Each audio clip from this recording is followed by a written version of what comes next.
What's up, guys, and welcome to the channel. Today we're doing a radiator in a 2004 Duramax diesel. This is an LB7, so they're pretty much all going to be the same though. I'm pretty far along here already, but I'm going to go through what you need to do. So if you have a fan shroud, you'll need to remove these 10mm bolts that go all the way down.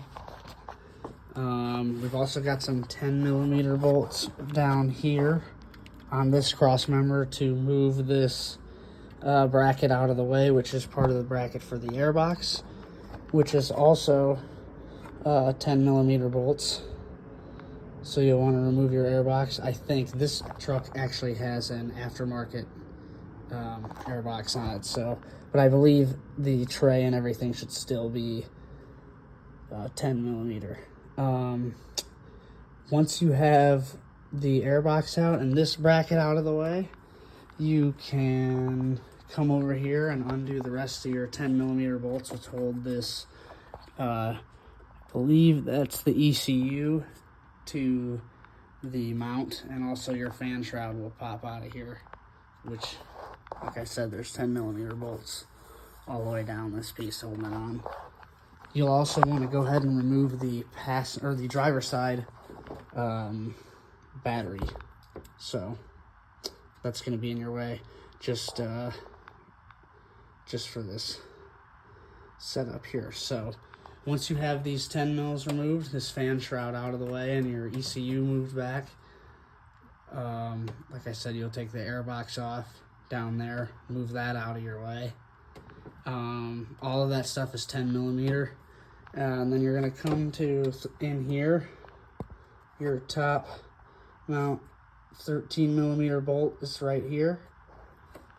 You have a lower bolt, which is down there, that is on just a bracket. And I don't know if you can see this, but the bracket turns, so down is grabbing the radiator.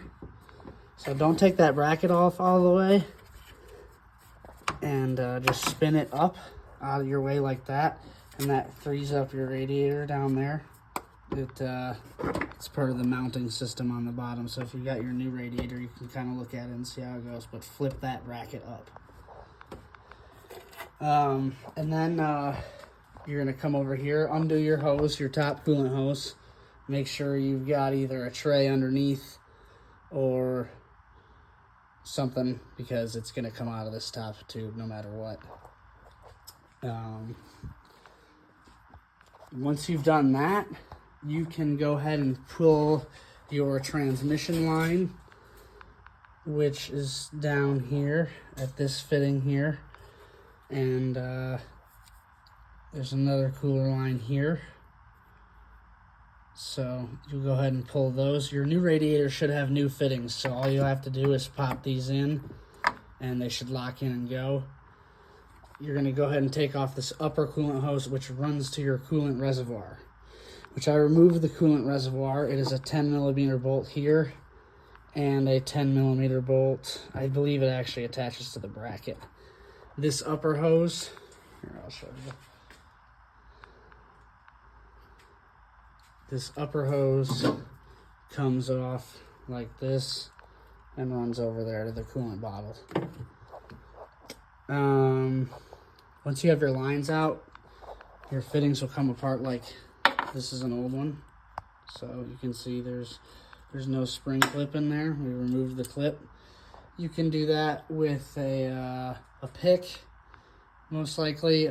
Some people have a removal tool for them, but I don't. I just use some form of a pick. I got these channel lock picks here. They work well. And like I said, your new fittings on your new radiator are going to be like this, with the clip already installed. All you have to do is pop that line into this fitting, and it will grab a hold of it, and you'll be good to go. Besides that, there is this final coolant line down here, which we're getting ready to take off, and then I'll be able to fully loosen this 13mm which is right there. And as you can see on this side, pretty accessible, but I already flipped that tab up. That's what I was talking about on the other side. Spin that up and out of your way, and it lets go of the bracket, and you can just lift it out. So once I get this lower line off, which is the one with that white line on it at the end there, right below that cooler line fitting, the radiator will be ready to come out of the top. We'll lift it up straight out and drop a new one in. So stick around for that. Okay, guys, I actually decided to remove this lower intercooler boot. Sorry, to get to this lower line that is pretty on there. So this will give you some more room. I ended up unhooking it from the upper side and the lower side. So get that out of your way. It'll give you more access to this lower coolant here, and hopefully we can get this off. Okay, guys, we've got our new radiator installed here. Like I said, these new lines, you just slide them back on.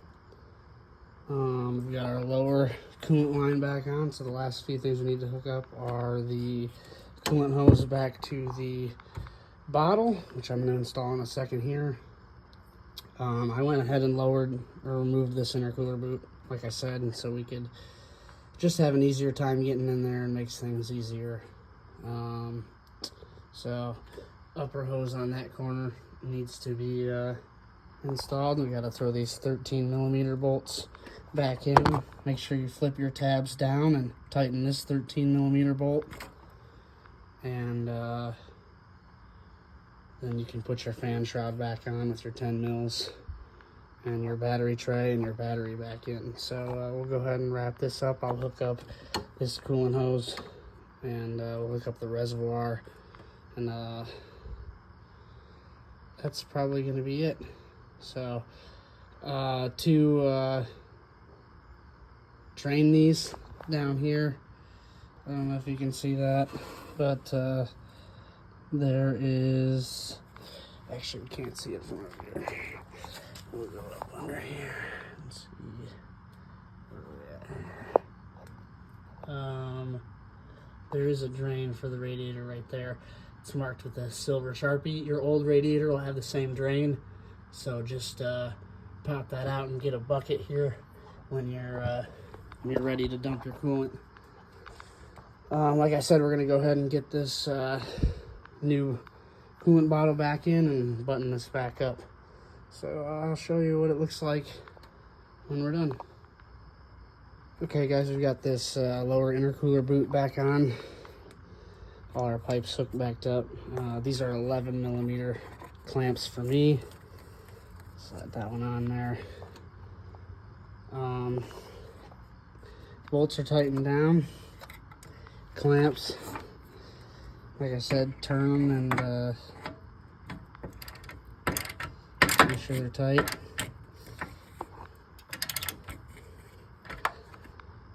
And that's pretty much it for the radiator.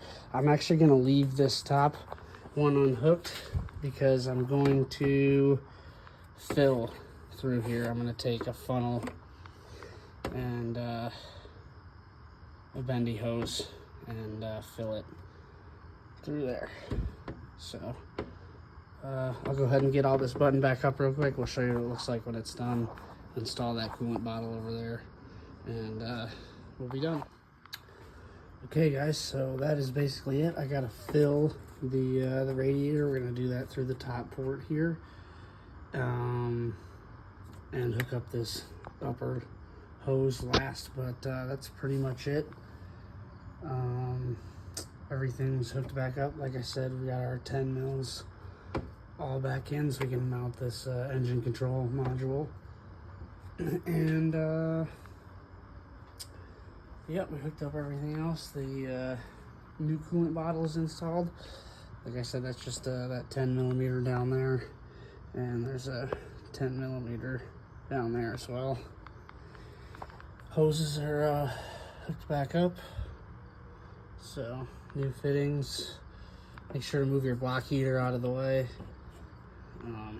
You don't want to jam that up. You want to have that for winter. And reroute your AC hoses. And that's it for the XDP Extra Cool 01 to 04 LB7 radiator.